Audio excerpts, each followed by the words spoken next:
La Corée du Nord déploie une unité de piratage basée sur l'IA pour attaquer les systèmes occidentaux.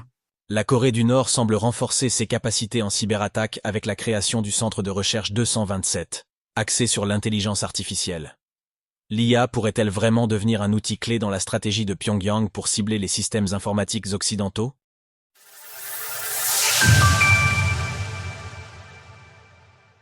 La Corée du Nord prévoit d'exploiter le centre de recherche 227 24 heures sur 24.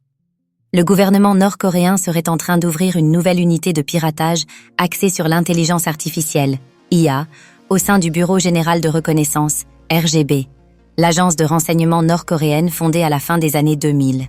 Selon un rapport du média Daily NK, le régime de Kim Jong-un aurait lancé à la fin du mois de février une nouvelle unité de piratage. Cette dernière, nommée Centre de recherche 227, a pour objectif de développer des technologies de cyberattaques avancées, notamment basées sur l'IA.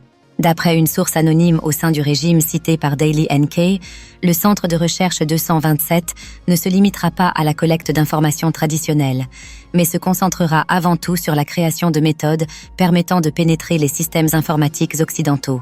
Cette source précise que les missions du centre incluent la neutralisation des réseaux de sécurité et le développement de technologies de volume d'information basées sur l'IA.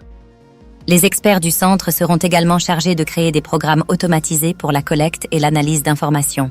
Ce centre de recherche se distingue des autres instituts liés au RVB, a précisé la source.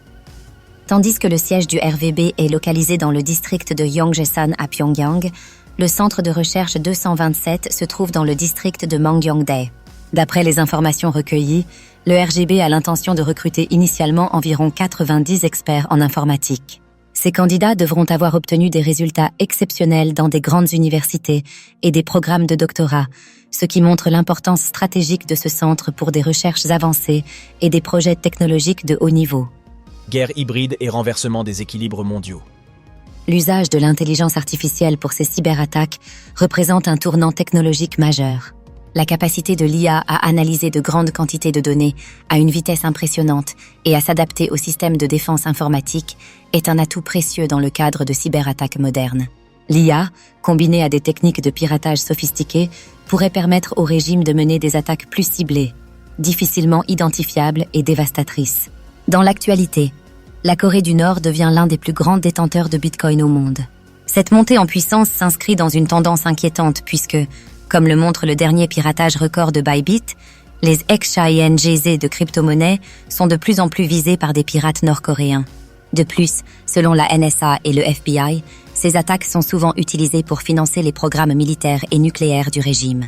Alors que la guerre de l'information est de plus en plus acceptée comme un prolongement de la guerre traditionnelle, la montée en puissance de ce centre pourrait bien avoir des répercussions internationales profondes. Retrouvez toutes les actualités crypto sur le site cryptost.fr.